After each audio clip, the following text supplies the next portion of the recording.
When Lupin aired last January on Netflix, it quickly became a hit, and Part 2 was highly anticipated by the fans, so did it live up to the expectations? Let's find out.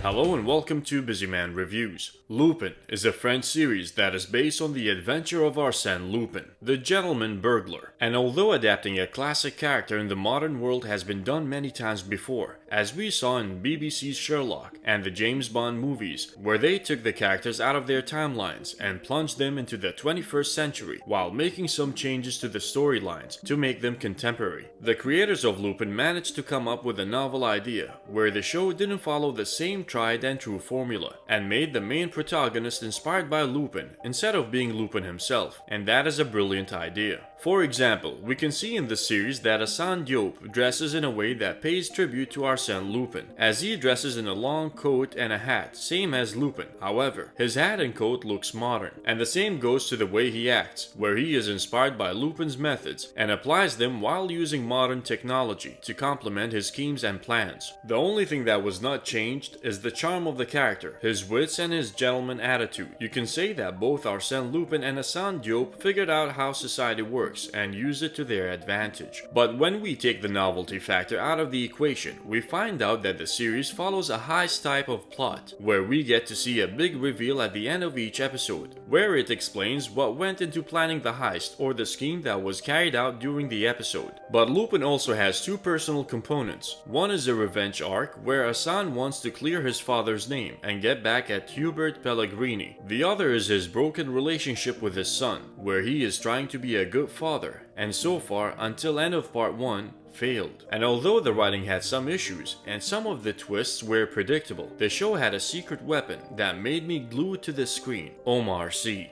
This guy is just freaking amazing. He's absolutely incredible. He carries the show and gives a mesmerizing performance. In fact, I think they should put him in everything from now on. I loved how the writers used Omar's superb acting abilities to hide him in plain sight, as we saw how he can transform himself to an entirely different person simply by changing his posture and wearing a sheepish look on his face. Omar Sy has star power, something that seems to be forgotten in Hollywood nowadays, where the stars took the back seat and the characters became the main star. So you go and watch the new Batman movie, for example, or the new Wonder Woman movie instead of watching the new Harrison Ford movie or Al Pacino movie, like he used to be until the past decade or two. Anyway, back to Lupin. Sufjan Gorab also continued to give a fantastic performance as Yusuf Gadera, the only detective who figured out the link between Hassan Diop and Arsène Lupin. And in part 2, we see him finally crossing paths with Hassan, and it was fun to watch, as the two had great chemistry on the screen. I also liked Hervé Pierre's portrayal of Hubert Pellegrini, the main villain of the story, where he played him in a calm but menacing way, fit for a corrupt rich man. I also loved the performance of the actor who played young Hassan, as he had the same swagger as Omar Sy. And I also loved that they continued the tradition of balancing flashbacks with current events and making the flashbacks tie brilliantly into each episode. Not only that, but they also paid off one flashback scene from part 1 that showed that Juliette, Hubert's daughter, was attracted to Hassan. As you can tell, I loved Lupin, but it was not without its shortcomings. As I said, writing could get weak at times, and some twists were predictable. Actually, there was one of the major reveals at the final episode that was totally predictable, which made the finale less enjoyable to watch. And although the series resolved the revenge arc, it still left some questions unanswered. I also thought that Chapter 8 was the weakest installment in the series, as I found the first half of it to be a bit boring, but still it was a solid episode overall. Lupin has been a breath of fresh air, and I'm glad that it got the recognition it deserves. It is available in many dubs. I watched it with English dub, and it was a good experience. However, there was a certain scene where Omar gave a gut-wrenching performance that I had to go back and watch it in French to get the full Omar Sy experience. Have you seen Lupin, and if you did, what did you think of it? Feel free to share your opinions in the comment section down below. And as always, if you enjoyed the video and want to watch further Busyman reviews, give us a like and hit the subscribe button. Thank you for watching, and see you soon with another video and another Busyman review.